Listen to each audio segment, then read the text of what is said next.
স্নিগ্ধ সকালে স্বল্প মেঘেদের আনাগোনা, পরিবেশে উষ্ণতা ছড়িয়ে দিচ্ছে সূর্যের কিরণ। তাড়াহুড়ো করে তৈরি হচ্ছি, শরীরটা ভালো লাগছে না, তবুও কলেজে যেতে হবে। সামনে এক্সাম, ইম্পর্ট্যান্ট ক্লাস আছে। তৈরি হয়ে নিচে নামতেই সবাই অবাক নয়নে তাকিয়ে আছে। বড় আম্মু এগিয়ে এসে জিজ্ঞেস করলো, কলেজ ড্রেস পরে নেমেছিস কেন? কলেজে যাবি? হ্যাঁ বড় আম্মু, কলেজে ইম্পর্ট্যান্ট ক্লাস আছে। কাল বাদে পরশু তোর আর ইভানের আকদ, এখন না গেলে হয় না? পরের সপ্তাহ থেকে পরীক্ষা। গতকাল নেহা ফোন করে বলেছে আজকে ক্লাসে স্যার নোট দেবে, তাই যেতেই হবে। বড় আম্মু আর কিছু বললেন না। টেবিলে বসে ভ্রু কুচকে ফেললাম। ইভা কোথায়? মেয়েটাকে তো বললাম আজকে কলেজে যাব, এখনও তার খবর নেই। বড় আম্মু, ইভা কোথায়?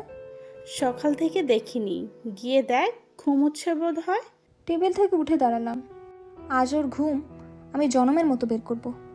ইভা রুমে ঢুকতেই নজরে পড়ল মেম সাহেব পড়ে পড়ে ঘুমাচ্ছে। তার কানের সামনে গিয়ে ভো করে উঠলাম। ইভা পিটপিট করে চোখ খুলে বলল, মাথা ব্যথা করছে বনু, জ্বালাস না। কখন থেকে মাথা ব্যথা করছে? মুভ লাগিয়েছিস? ওষুধ খেয়েছিস? মুভ লাগিয়েছি, তবু মাথা ব্যথা কমছেই না। মনটা খারাপ হয়ে গেল। মুখ বেজার করে বললাম, তার মানে আজকে আমাকে একাই যেতে হবে? স্যারের আজকে ইম্পর্টেন্ট ক্লাস রাখতে হলো। মন খারাপ করিস না, মাথা ব্যথা কমলেই আমিও যেতাম, কিন্তু মরার মাথা ব্যথা কমার নামই নিচ্ছে না। ইভার গায়ে চাদর তুলে দিয়ে বললাম, তুই রেস্ট নে, আমি কলেজে গেলাম। তপ্ত রোদের তেজে শরীর জ্বলে যাচ্ছে। মনে হচ্ছে সূর্যমামা আজ মামির সাথে ঝগড়া করে এসেছে। এমনিই শরীর ভালো নেই, তার উপর গাড়ির জন্য দাঁড়িয়ে থাকতে থাকতে অবস্থা খারাপ। বাসার সবাই কি ভুলে গেছে আমার কথা? আর কিছু না ভেবে রিক্সার জন্য রাস্তায় দাঁড়িয়ে আছি। তীব্র গরমে মাথাটা কেমন ঘুরছে, মনে হচ্ছে এই বুঝি ফিট খাবো। মাথা ঘুরে পড়ে যেতে নেব, এমন সময় একজোড়া হাত আমাকে ধরে নিল। সোজা করে দাঁড় করিয়ে জিজ্ঞেস করলো, রোদ, তুমি এখানে? কি হয়েছে? শরীর খারাপ? বাড়ি থেকে নিতে আসিনি?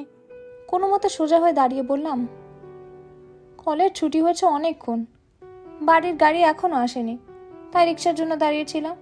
শরীর ভালো লাগছে না, মাথা ঘুরোচ্ছে। আরিফ ভাই একটা রিক্সা থামিয়ে উঠিয়ে বলল, উঠে বসতেই আরিফ ভাইয়া বলল, ওদিকে সরে বসো। কেন? বোকা মেয়ে, এই অসুস্থ শরীরে তুমি বাড়ি যাবে কিভাবে? রাস্তায় যদি বেশি অসুস্থ হয়ে যাও, তাই আমি তোমায় বাড়ি দিয়ে আসবো। কথা না বাড়িয়ে সরে বসলাম। আরিফ ভাইয়া উঠে বসলো।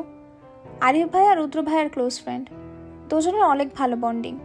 সবসময় আমাকে ছোট বোনের মতো আদর করে। রিক্সা বাড়ির সামনে থামতেই নেমে পড়লাম। আরিফ ভাইয়া জিজ্ঞেস করলো, একা একা যেতে পারবে নাকি বাড়ি পর্যন্ত দিয়ে আসবো? সমস্যা নেই ভাইয়া, যেতে পারবো। আরিফ ভাইয়া বিদায় নিয়ে চলে যাবে এমন সময় বলে উঠলাম, বাড়িতে চলুন না ভাইয়া, অনেক দিন আসেন না, আপনাকে দেখে সবাই নিশ্চয়ই খুব খুশি হবে। ভাইয়া কাছে এসে মাথায় হাত বুলিয়ে দিয়ে বলল, অন্য একদিন আসবো, আজকে কিছু কাজ আছে, তুমি সাবধানে যেও। আমি মাথা নাড়িয়ে সায়রা নিয়ে চলে এলাম। বাসায় এসে কারোর সাথে কথা না বলে সোজা উপরে চলে গেলাম। ব্যাগটা কাঁধ থেকে নামিয়ে বিছানায় গায়ে এলিয়ে দিলাম।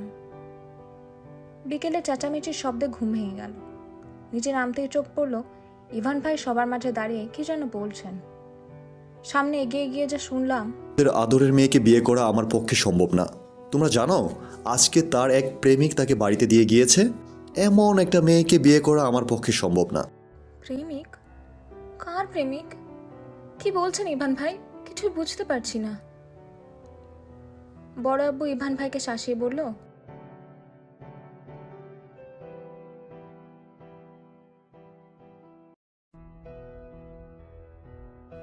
আমি জানি তোমরা আমার কথা বিশ্বাস করবে না, তাই তোমাদের জন্য আমি প্রমাণ রেখেছি।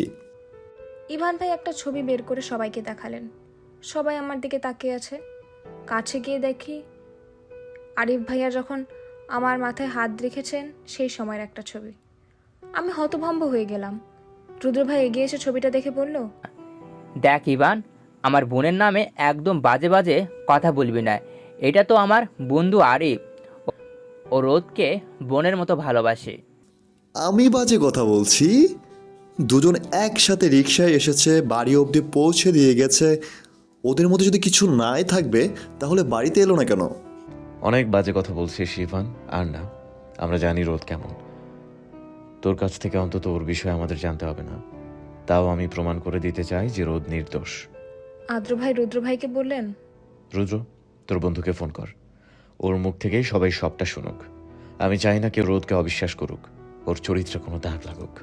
রুদ্র ভাই ফোন করলেন আরিফ ভাইয়াকে। ওপাশ থেকে রিসিভ হতেই রুদ্র ভাইয়া দ্রুত জিজ্ঞেস করলেন, আরিফ, তুই আজকে রোদকে বাড়িতে দিয়ে গিয়েছিস? হ্যাঁ, বেচারি কলেজের সামনে অনেকক্ষণ দাঁড়িয়ে ছিল, তার উপর ওর শরীর খারাপ লাগছিল। আমি সেই পথ দিয়ে যাচ্ছিলাম, ও মাথা ঘুরে পড়ে যেতে নিয়েছিল। আমি ধরে ফেলেছিলাম বলে ব্যথা পাইনি।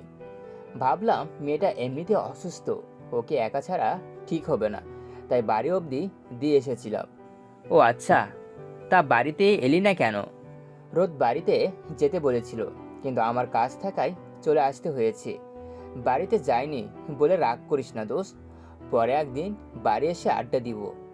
তোকে অনেক অনেক ধন্যবাদ ভাই, আমার বোনটাকে দায়িত্ব নিয়ে বাড়িতে দিয়ে যাওয়ার জন্য। থাপ্পড় চিনিস বেটা, ধন্যবাদ কী রে? তোর বোন আমার বোন না? আমি আমার বোনকে বাড়ি দিয়ে এসেছি, তুই কে? তোকে চিনি না। তোর চিনাও লাগবে না, পরে কথা বলছি, এখন রাখছি। রুদ্র ভাইয়া ফোন কেটে দিয়ে বলল, দেখলে, আমি বলেছিলাম আরিফ রোদকে বোনের মতো ভালোবাসে। বড় আব্বু ঠাস করে ইভান ভাইয়ের গালে একটা থাপ্পড় বসিয়ে দিলেন। সবাই অবাক হয়ে তাকিয়ে আছে।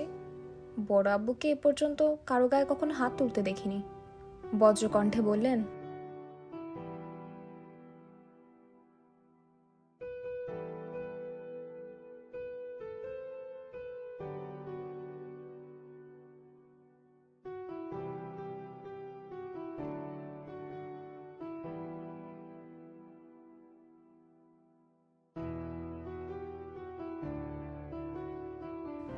ইভান ভাই বড় আম্মুর দিকে তাকালেন, তবে বড় আম্মু নিরুত্তর। বড় আব্বু আমার কাছে এসে মাথায় হাত রেখে বললেন,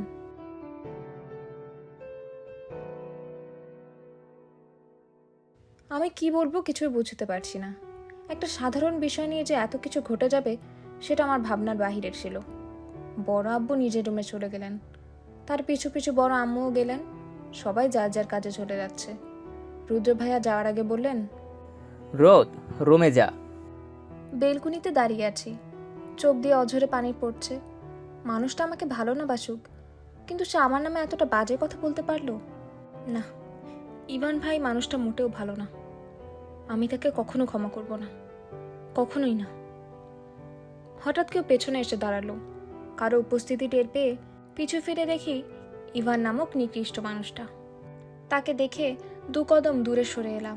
চিল্লিয়ে বললাম, আপনি এখানে কি করছেন? এখান থেকে যান, আপনি আমার চোখের সামনে থেকে যান। আমি আপনাকে সহ্য করতে পারছি না। এমনিও আমি এখানে থাকতে আসিনি, আমি চলে যাব আমার ভালোবাসার মানুষের কাছে। হয়তো খুব শীঘ্রই বিয়ের দাওয়াত পাবি। আমি অবাক চোখে তাকিয়ে আছি। এত কিছু করেও তার মাঝে বিন্দু মাত্র অনুতপ্ততা নেই। অশ্রুসিক্ত নয়নে তার পানে চেয়ে বললাম, আমায় ভালো নাই বাসলেন, কিন্তু আমার চরিত্র নিয়ে খারাপ কিছু কেন বললেন?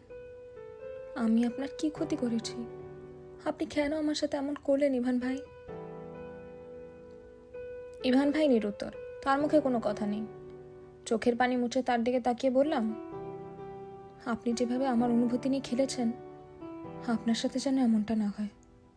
আপনার সাথে এমনটা হলে আপনি বুঝতেন মন ভাঙার কষ্ট কাকে বলে।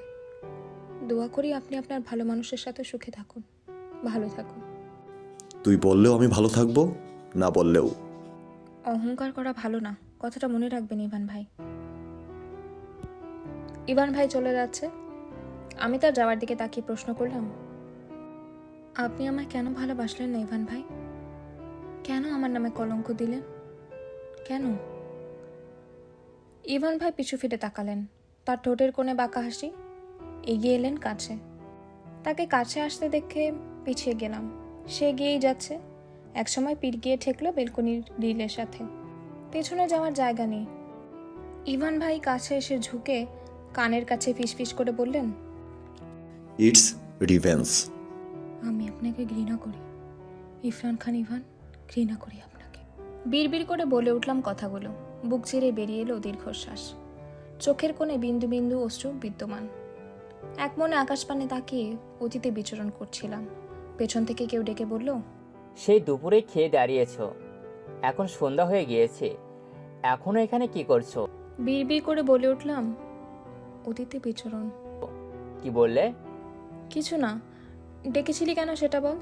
আম্মু তোমাকে সেই কখন থেকে খুঁজছে, পুরো বাড়ি খুঁজে তোমায় এখানে পেলে। তুই যা, আমি আসছি। আরও চলে গেল।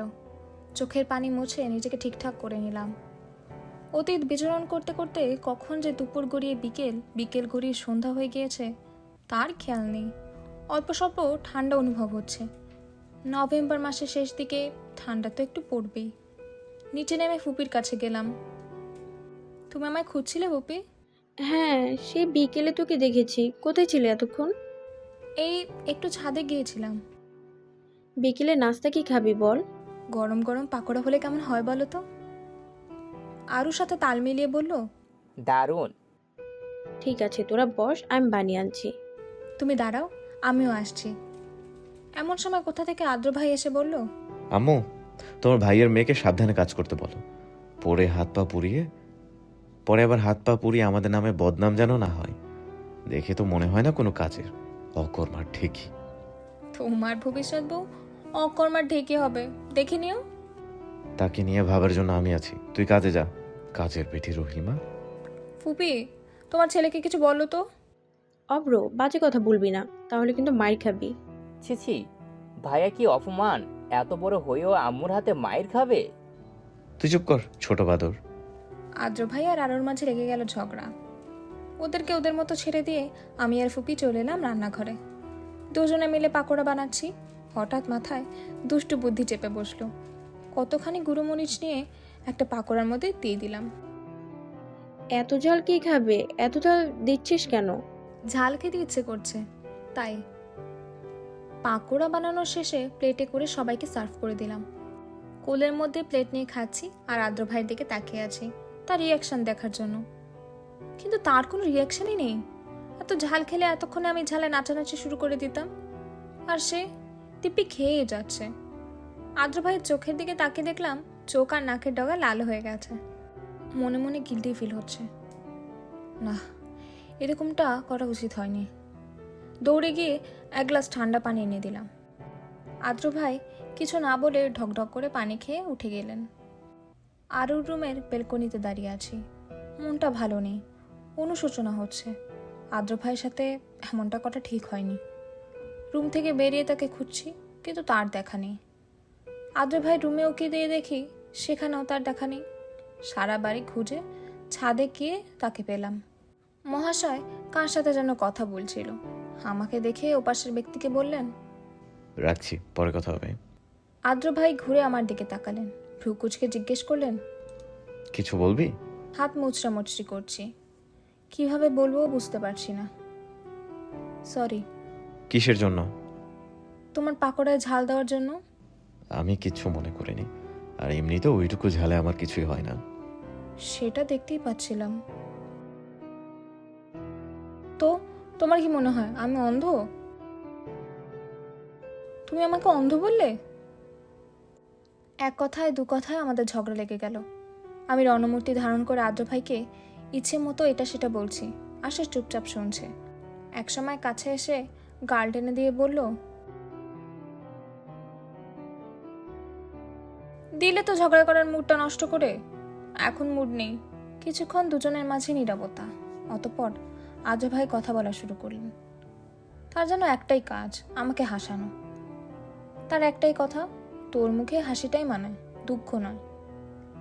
আদ্র ভাই আমাকে গল্প শোনাচ্ছেন, আর আমি এক মনে তার দিকে তাকিয়ে আছি। মানুষটা ছিল বলেই আমি এখন এতটা চঞ্চল আর দুষ্টু রয়ে গেছি। ইভান ভাই সেদিন চলে যাওয়ার পর অনেকটাই ভেঙে পড়ি। একদম চুপচাপ হয়ে গিয়েছিলাম। নিজেকে রুমবন্দি করে নিয়েছিলাম এক প্রকার। সবাই অনেক বলে কয়েও বের করতে পারিনি। খাওয়া দাওয়া সব লাটে উঠে দেবদাসী হয়ে গিয়েছিলাম। সামনে পরীক্ষা ছিল, কিন্তু আমার যেন তার দিকে কোনো হুঁশই ছিল না। তখন এক অন্য আদ্র ভাইকে আবিষ্কার করেছি, যে কিনা ভাই কিংবা গুরুজন হিসেবে নয়, বরং বন্ধুর মতো আমাকে বুঝিয়েছে, আমাকে সামলেছে। ফুপিরা কয়েকদিন পর চলে গেলেও তিনি রয়ে গিয়েছিলেন। সব সময় আমার আশেপাশে ছিলেন। এই মানুষটা না থাকলে বোধহয় এই আমিটাই হারিয়ে যেতাম। তার দিকে তাকিয়ে ভাবছি, এই মানুষটাকে যে জীবনসঙ্গী হিসেবে পাবে সে নিঃসন্দেহে অনেক ভাগ্যবতী হবে। আদ্র ভাইয়ের সঙ্গে অনেকক্ষণ গল্প করে চলে এলাম। শীতের সকালে কুয়াশায় ঢাকা চারিপাশ। কুয়াশার কারণে দূরের কিছুই দেখা যাচ্ছে না। খালি পায়ে শিশিরের উপর দিয়ে হেঁটে চলেছি। খুবই ভালো লাগছে, তবে শীতও লাগছে। লাগবে নাই বা কেন? গায়ে কোনো গরম জামাই নেই যে। শীতের দিনে একটু একটু শীত অনুভূত না হলে হয়? সকাল সকাল ঠান্ডা একটু বেশিই লাগছে। ঠান্ডাকে পাত্তা না দিয়ে শিশিরে ভেজা ঘাসের উপর দিয়ে হেঁটে চলেছি দিব্যি। হঠাৎ মাথায় একটা গান এলো। এই পথ যদি না শেষ হয় তবে কেমন হতো তুমি বলো তো। কিন্তু কথা হচ্ছে, মানুষ এই গানটা গায় যখন সে তার প্রিয় মানুষের সাথে থাকে। কিন্তু আমার প্রিয় মানুষ কোথায়? না চাইতেও জঘন্য অতীত মনে পড়ে গেল। প্রিয় মানুষ, তাও আবার আমার। এমন সময় মনে হলো গায়ে কেউ কিছু জড়িয়ে দিচ্ছে। তাকে দেখে আদ্র ভাই তার গায়ের জ্যাকেটটা আমায় পরিয়ে দিচ্ছেন। গায়ে শীতের জামা কোথায়? এই যে। এটা তো আমি পরিয়ে দিলাম। তুমি দাও আর আমি দেই, দিলেই হলো। ঠান্ডার মাঝে এখানে কি করছিস? শিশিরের উপর দিয়ে হাঁটছি। ঠান্ডা লেগে যাবে তো। লাগবে না, তুমিও হাঁটো, দেখবে খুব ভালো লাগবে। আদ্র ভাই আর আমি পাশাপাশি হাঁটছি আর গল্প করছি। অনেকক্ষণ হাঁটাহাঁটি করার পর ফুপির ডাক পড়লো। দুজন চলে এলাম বাসার ভেতরে। আমি চলে গেলাম ফুপির কাছে, আর আদ্র ভাই উপরে নিজের রুমের দিকে। যাওয়ার আগে মিনমিনের স্বরে বলে গেলেন, রৌদ্রময়ের পদযুগলে শূন্যতা মানায় না, সেখানে নুপুরের ঝিনিঝিনি রিনিঝিনি শব্দ মানায়। বিকেলে আরও আর আমি গল্প করছি আর আচার খাচ্ছি। আরও এখন ইন্টার ফার্স্ট ইয়ারে পড়ে, তবে আমাদের মাঝে বন্ডিং খুবই ভালো। দুজন গল্প করছি, এমন সময় পাশের বাড়ির ছাদে একটা ছেলে দাঁড়িয়ে আছে। একটু পর পর আমাদের দিকে তাকাচ্ছে। আমাদের দুজনের বিষয়টা খুবই বিরক্ত লাগছে। একটু পর ছেলেটা শীষ বাজানো শুরু করলো। আমরা পাত্তা না দিয়ে গল্প করছি। এমন সময় ছাদে আগমন ঘটলো আদ্র ভাইয়ের। তিনি কিছুক্ষণ ব্যাপারটা লক্ষ্য করে ছেলেটার উদ্দেশ্যে বললেন, কিরে শিমু, তুই যে এই বয়সে এসেও প্রতিদিন বিছানা ভিজাস, এটা কি সবাই জানে, নাকি মাইকিং করে জানাবো? ছেলেটা বোধহয় আদ্র ভাইয়ের কথায় লজ্জা পেল। কোনো দিকে না তাকিয়ে মাথা নিচু করে ছাদ থেকে নেমে গেল। আমি আরও আর আদ্র ভাই উচ্চস্বরে হেসে দিলাম। আরুকে খোঁচা দিয়ে জিজ্ঞেস করলাম, ঘটনা সত্যি নাকি? আরে না। আদ্র ভাই বললেন, এখনো দুধের দাঁত পড়েনি, ছেলে আসছে মেয়ে দেখতে। ও মেয়ে দেখলে তোমার কি? নিজে দেখতে পাচ্ছ না বলে অন্য কেউ দেখতে দেবে না? ইচ্ছে করলে আমি অনেক মেয়ে দেখতে পারি, কিন্তু ইচ্ছে নেই। আমি এক নারীতে আসক্ত পুরুষ। কে সে? চোখের সামনেই আছে, খুঁজে দেখ, পেয়ে যাবি। আদ্র ভাই চলে গেলেন। আমি তাকিয়েছি তার যাওয়ার দিকে। কে সেই মেয়ে যাকে সে এত ভালোবাসে? তবে যেই হোক, মেয়েটা খুবই ভাগ্যবতী। কিন্তু আদ্র ভাই যে বলে গেল চোখের সামনে আছে। আশেপাশে খুঁজে দেখলাম আমি আর আরু ছাড়া কোনো মেয়ের অস্তিত্ব দূর দূরান্ত পর্যন্ত নেই। তাহলে কে সেই ভাগ্যবতী রমণী? গধূলি বিকেলে মন মাতানো স্নিগ্ধ বাতাসের পরশ, হাওয়ার তালে দুলছে অবাধ্য কেশগুচ্ছ। ঠান্ডায় শীতল হয়ে আসছে শরীর। এতক্ষণ স্বল্প রোদের দেখা পাওয়া গেলেও এখন নেই। ধীরে ধীরে শীতলতায় ছেয়ে যাচ্ছে ধরণী। দোতলায় বসে দোল খাচ্ছি আর পরিবেশ উপভোগ করছি। কিন্তু সেটা যেন একজনের সহ্য হচ্ছে না। গম্ভীর কণ্ঠে বলে উঠল, এতদিন ঘুরে ফিরে হয়নি, এখন পড়াবাদ দিয়ে এইখানে কি করছিস? আমাদের বাড়ির পড়ুয়া ছেলে শুভ ভাই দাঁড়িয়ে আছে। মেজাজ কিছুটা খারাপ হয়ে গেল। চলতি ফিরতি বইয়ের দোকান কি এখন আমাকে একটু পরিবেশ উপভোগও করতে দেবে না? আমাকে কি তোমার কোনো দিক দিয়ে রোবট মনে হয়? আমার অন্য কোনো কাজ নেই, সারাদিন শুধু বই নিয়ে বসে থাকবো। সারাদিন বই না পড়লে যখন পরীক্ষায় ডাব্বা পাবি তখন বুঝবে ডাক্তার হওয়া এত সহজ না, তার জন্য অনেক পরিশ্রম করতে হয়। শুভ ভাইয়ের সামনে হাত জোর করে বললাম, মাফ করো ভাই আমায়। কোন দুঃখে যে ডাক্তার হওয়ার স্বপ্ন দেখেছিলাম আল্লাহ জানে। কোথায় সবাই শীতের ছুটিতে এদিক ওদিক ঘুরতে যাচ্ছে, আর আমার ভাই আমাকে বইয়ের মাঝে ডুবিয়ে মারছে। বেশি কথা না বলে পড়তে যা। শুভ ভাইয়ের ওপর রাগ করে গটগট পায়ে চলে এলাম। এই লোকের যন্ত্রণায় বাঁচি না। সারাদিন বই বই আর বই। পারে না আমার বইয়ের মাঝে ডুবিয়ে মারে। পড়ার কথা মনে করতেই অ্যাডমিশনের কথা মনে পড়ে গেল। অ্যাডমিশন টেস্টের কথা মনে পড়ে গা শিউরে উঠল। সে কি টর্চার! ডাক্তার হওয়ার স্বপ্ন আমার, কিন্তু সব দায়িত্ব যেন ওনার। কোচিংয়ে ভর্তি করা থেকে শুরু করে সব কিছু। আজকে এই সিট তো কালকে ওই সিট হাতে ধরিয়ে দিয়ে বলবে তাড়াতাড়ি পড়, আমি এসে পড়া জিজ্ঞেস করব। তখন শুভ ভাইকে ভাই কম কষায় মনে হতো বেশি। একদিন শুভ ভাই পড়ানোর সময় তো জিজ্ঞেস করেই বসলাম, শুভ ভাই তুমি কি ভাই নাকি কষাই? শুভ ভাই পড়ানোতে মনোযোগী থাকায় ঠিকভাবে শুনতে পায়নি। শুনতে না পেয়ে জিজ্ঞেস করলো,